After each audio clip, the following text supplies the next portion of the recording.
Okay, let's get started. Good morning, everyone. Welcome to the Business Clinic, aka the Q&A session to get you unstuck in your writing coaching business.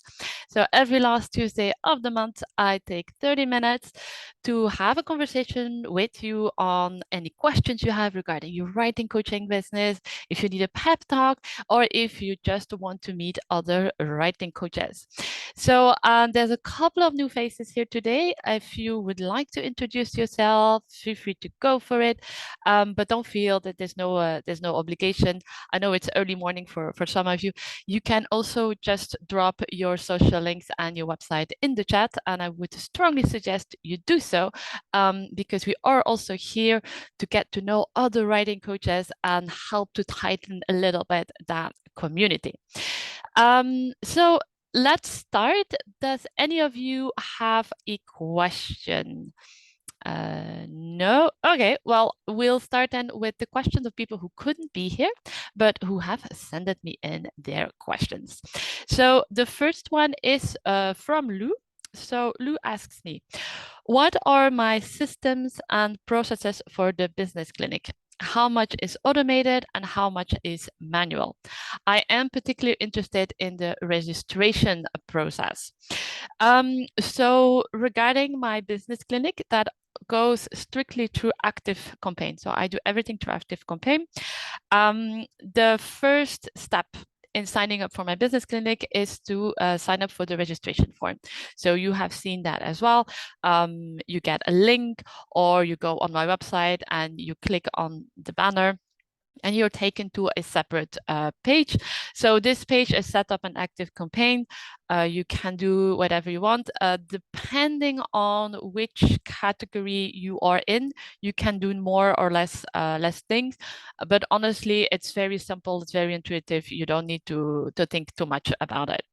And so once people sign up and they fill in their name and their email address, they are subscribed to an automation. So the automation automatically subscribes them to two lists. There's the business clinic and there's also the email list. So just important thing here for both, please always ask their authorization. No one wants to be on an email list.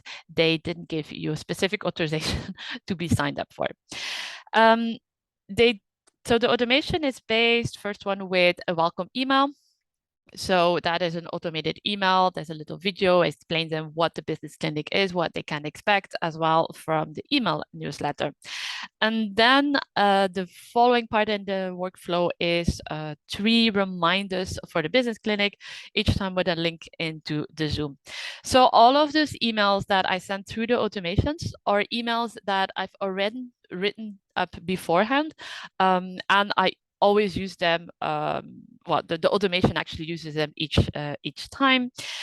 Once they have gone through the automation and we get to the point of the business clinic, that is when they are getting unsubscribed from the business clinic list. So they don't get the same emails every month, even though they don't want to attend the business clinic, and they keep on signed up for the list for my email list, if that makes sense. So here again, everything of this is automated. For my reminders, I use triggers.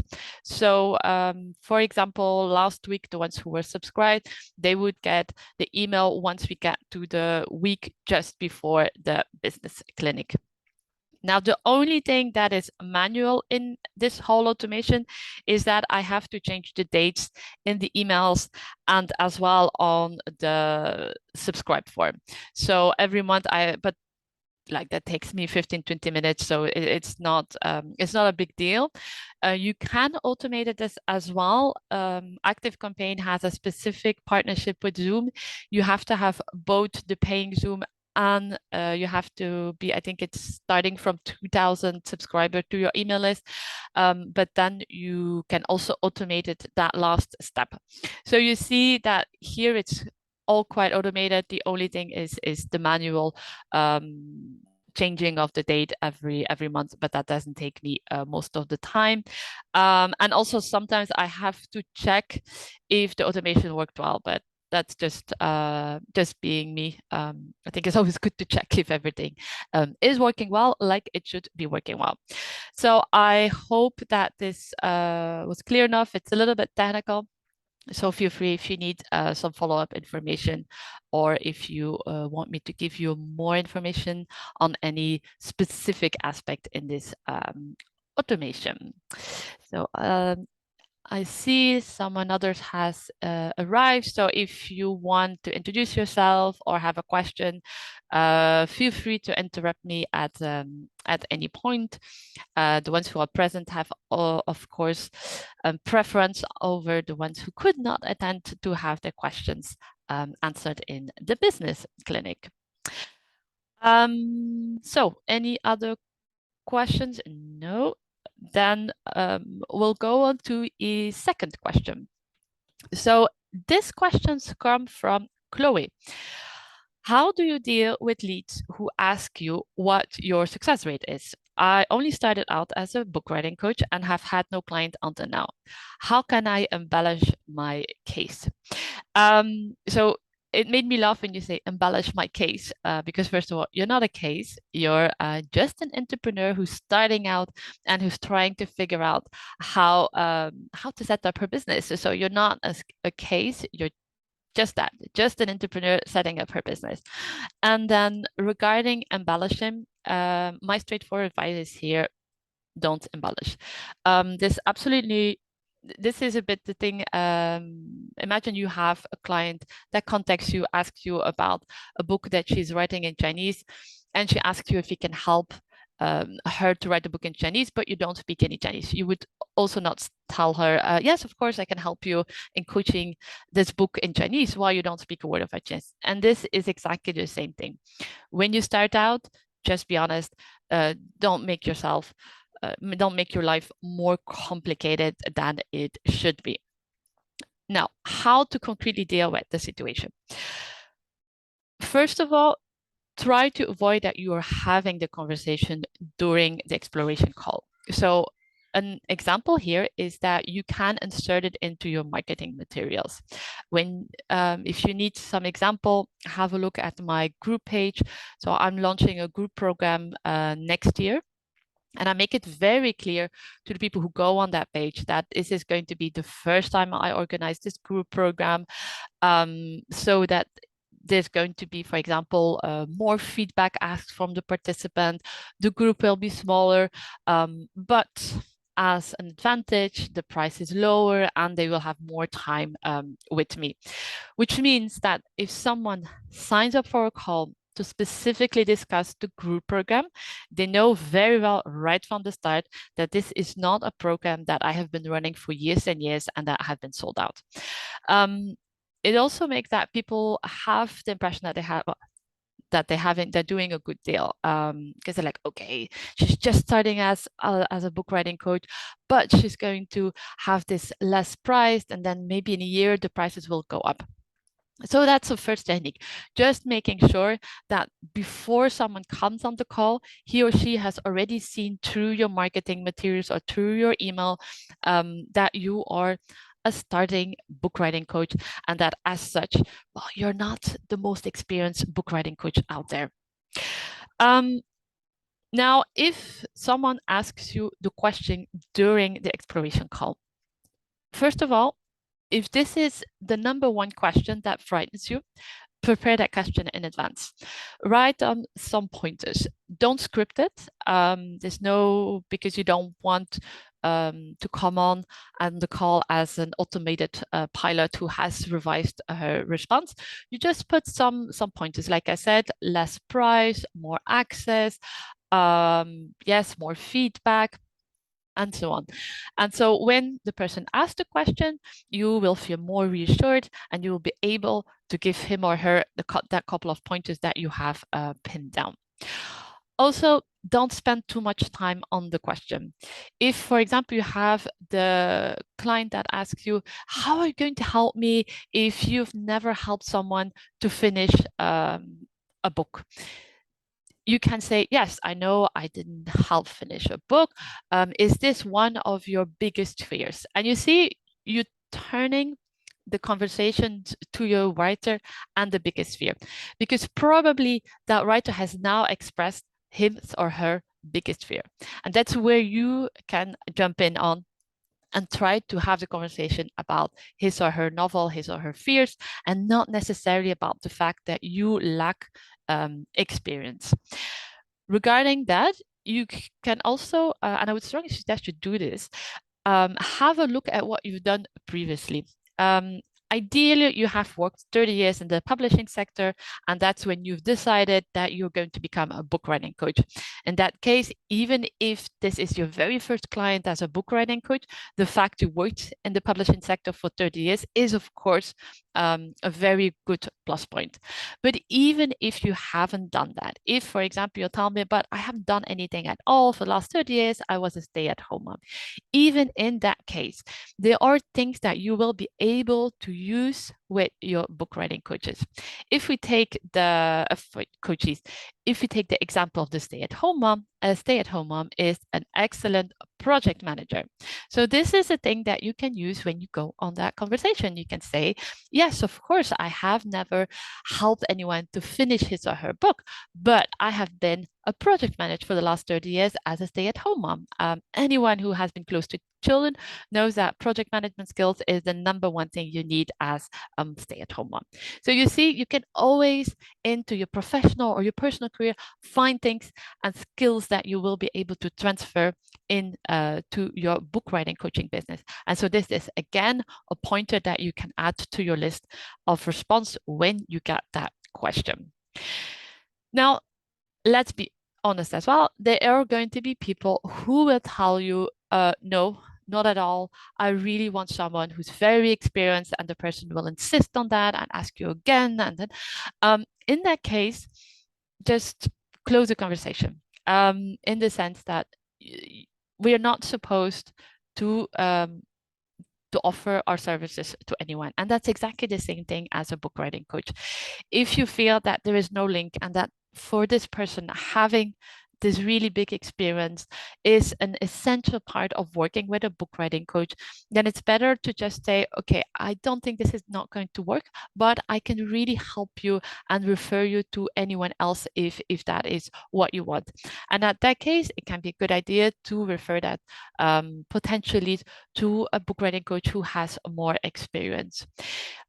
Also, don't hit yourself up about that one. It just happens that even if someone gets on a call with you and you have the impression that it is going to be the perfect client, it just is not meant to be.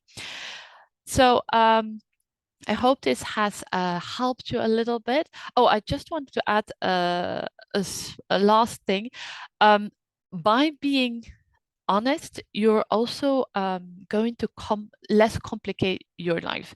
So when I started coaching my writing coaches, I was very honest about it as well, that they were my first book writing coaches. And the advantage of it was that, for example, I would tell them, okay, this is the first time I'm sharing this workbook, for example. Feel free to give me any feedback. And it really built up an even better relationship with some of my coaches because they not only had an excellent service in the sense that I would adapt the workbook for them while depending on their comment or their feedback, but also they felt that they were really helping me as well in improving myself. And it was really less stressful for me than if I would have told them, look, I have been doing this for the last 10 years and I'm very proficient. I think it just puts on unnecessary stress. So in conclusion, be honest and go for it. I'm rooting for you to get that first client. Please keep me updated. I would love to support you on the way and help you in whatever way I can. If any of you who are present want to chimp in or give any other advice or feedback, feel free to do so. Again, I want to make this as open and as accessible to anyone. So feel free to do so, but obviously no obligation. If are there any other questions? Let me see in the chat. No. Great job for those who have been sharing their links and websites. Please get in contact with each other. The book writing coaching business is only going to be a better place if we all start working together and cherish each other's good plans or less good moments. Okay, if there's are no other questions, I'm going to go to another question from Lina. So Lina writes to me, I resist narrowing my niche. I am scared to lose clients and I would like to offer my service to everyone. Lina, I think niching, that is one of the most difficult decisions you're going to make in your business. And I know it's very scary. Please, I'm the one who really am in a very niche, and I can tell you it has been very, very, very scary at the beginning to go that niche. I hesitated a lot. Would I go back? Would I go back? So I absolutely understand your fear and your doubts. I'm not going to go into details on why I would suggest you to niche. There's a video on my YouTube channel and I'll put the link down the video. But in summary, it's so much going to help you with your marketing, also with building up your expertise and differentiating yourself from the competition. Now, when we talk about niching, I feel many people are getting a little bit scared because they have the impression that they have to be super, super, super, super niche. But the super, super niche, that comes after you've had a couple of clients. So initially, you can make a basic decision. So for example, I've went through your marketing materials, your website and your social media. At this time, you offer your services both to fiction and non-fiction authors. One suggestion I would have is maybe to have a think if you want to more specialize on the fiction or the non-fiction authors. The reason being that non-fiction and fiction, if one, they are very broad categories, but two, you're not going to help a coachee to write a non-fiction book the same way you're going to help a coachee write a fiction book. So that can be, for example, your first step into niching. Let's say that you tell me, oh, great, and that's something I want to do. I'm going to go into the fiction genre. So once you're in the fiction genre and you start working with a couple of clients, you realize that you have a preference to work with people who have historical fiction novel ideas. So a preference is when, for example, you really get excited when you work with this or this client. Historical fiction is also the kind of books you read day in, day out. Little by little, you may starting tell yourself, let's niche down to historical fiction. You niche down to historical fiction, and there you continue working with clients, and suddenly you realize that actually you really like working with women. So that can be an additional layer of fiction. You continue, and then suddenly you tell to yourself, I really like to work with stay-at-home moms. Today I'm going to talk a lot about stay-at-home moms. It's my example of the day. So anyway, let's come back to the stay-at-home moms in historical fiction.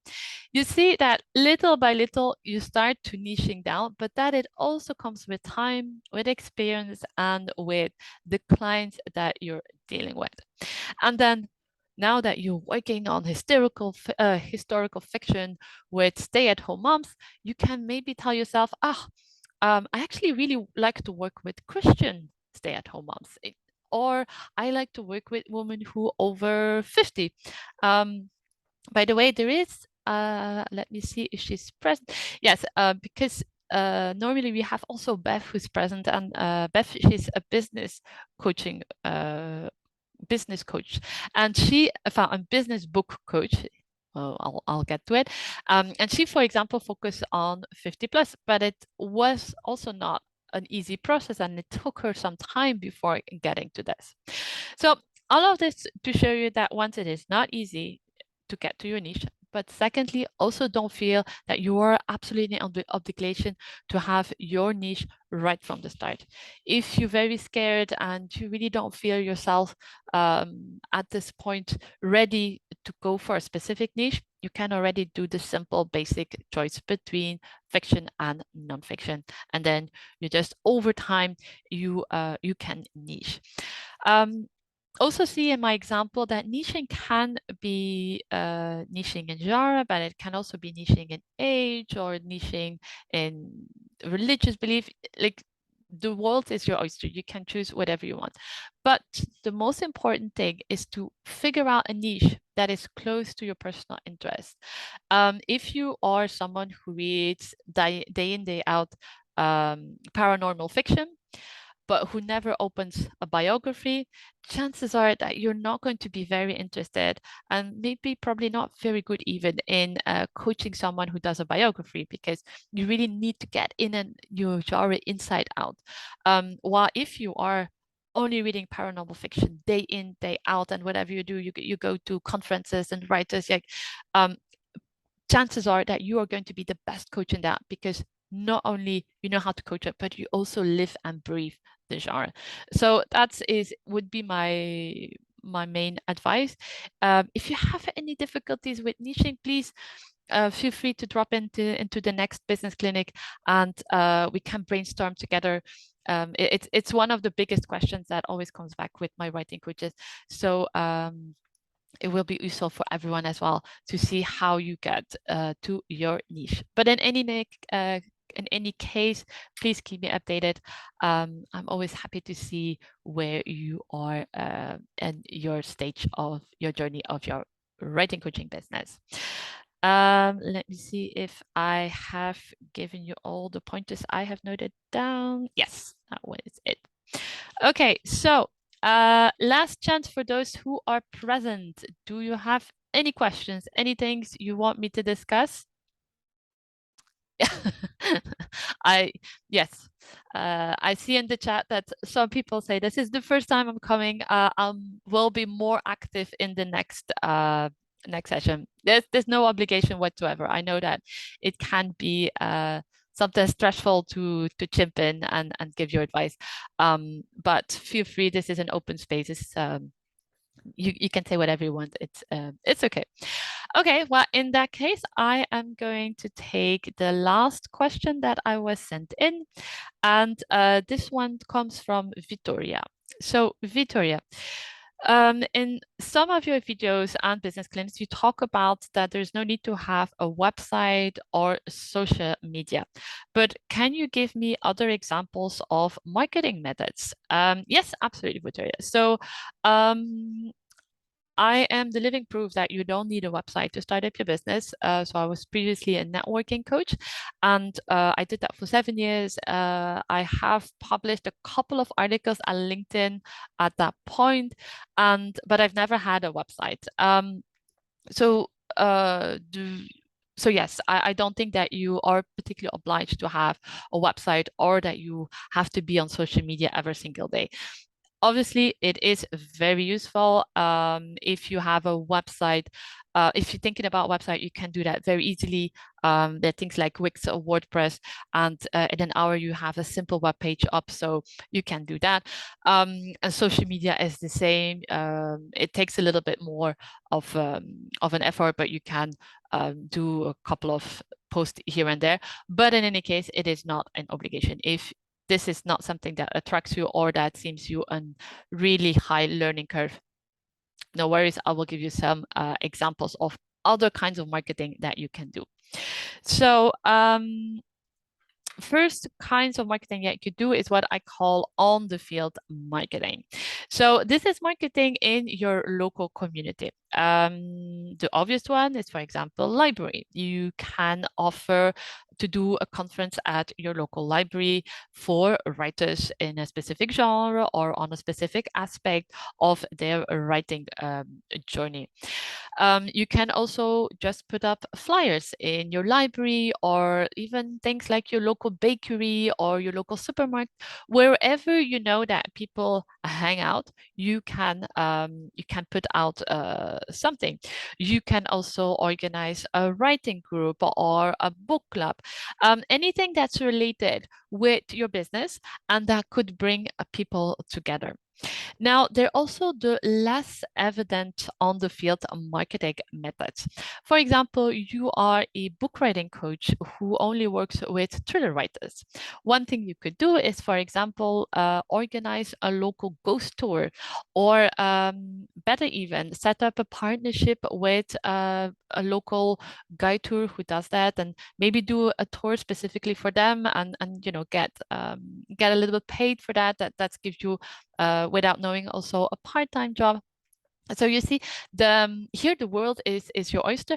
And by the way, the last time, like I recently saw a writer offering conferences on Airbnb. So I thought that was a brilliant idea because I wouldn't have thought about it. But you see, he proposes a walking tour, and he focuses on historical fiction. I think I'm going to invite him, by the way, on my YouTube channel. So please keep up to date for that. But I think that is just a brilliant way because he charges $20 per tour, like per tour per person. So, you do this once per week. That's again brings you some additional revenue. And who knows, you can get out a client out of it.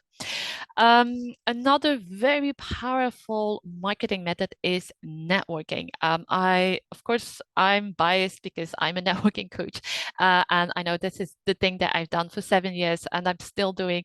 And it's also the number one thing that helps me in my business, but it is the networking.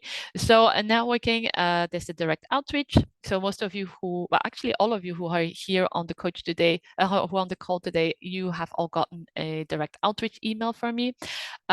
So that means that you just contact people that you think might be interested in writing a book because they, for example, they put it on their Facebook page, or they talked about it to a friend of yours, and so on. Secondly, referral marketing. So here it's a really good idea to have a specific niche, because this means that you're going to ask other people to promote your services. So again, I'm thinking I have a video on that, on how to present yourself very easily, which makes it easier for people also to refer yourself. So in a nutshell, if your mother asks you what you do, you say to your mother, I help writers write their thriller book. That makes it very easy for your mother to know, okay, so you help writers and it's to have a thriller book. So when someone will ask your mother, so what are you doing? Your mother can say, well, my daughter helps writers write thriller books. And this is a very powerful way of getting new people, because you train, if that's, yeah, it's the word, but you train your mother and 5 other people to do this, then you have 6 people out there promoting your message. And then we're talking about, again, referral marketing. The same thing is getting in contact with other writing coaches. This is, again, very useful if you have a specific niche. And for example, writing coaches who focus on the romance genre, they get someone who says, I would like to do a child's book. If they have you in mind because you're the one who helps to write a children's book, they can refer you, and vice versa. So networking again is very powerful. Then third one, there's also the possibility to go on podcasts or on YouTube channels or on blog posts. It's a powerful way to leverage the network of another writing coach, but it's also something that makes it easier for you if you're not into social media or not having a blog or such, for example, to get in the habit of writing, for example, blog posts from time to time for another writing coach, or be on a podcast or on a YouTube channel. So I hope this has helped. Of course, there's so many other marketing methods out there. So if you would like us to discuss specifically what we could do to help you, feel free to send me a message, or again, come onto the next business clinic. Okay, I'm out of breath and I'm out of questions. Yes, let me have a last check of the chat. Yeah, no other questions. Just giving a couple of minutes for people to decide if they're going to get in today or not? Okay, not today. No. Okay. Yes. No problem at all. It's not an obligation. The only thing of it, again, people get in contact with each other. I just gave the example of the podcast and the whole thing. Like, invite each other. If you have a blog, invite each other. It's a small word. It's place for everyone. But this is going to help you as well to really develop each other's businesses. Okay, if there are no questions, this is going to be the end of this business clinic. Thank you so much for those of you who have attended. It's always a pleasure to be able to help you out with any questions, or again, if you need a pep talk or something that is just bothering you, feel free to drop by and ask me your question. The next business clinic takes place, let me check this, on Tuesday, 27th of August, 27th of September, sorry, at 8 a.m. GMT plus 8. Again, this is free, completely complimentary. You can drop in at any time. If you are interested to attend our next business clinic, feel free to sign up for the business clinic through my intake form that I have discussed previously. You will find a link to this intake form under the video. So thanks again. It was really a pleasure to have all of you attend the business clinic, and I hope to see you soon. Bye-bye.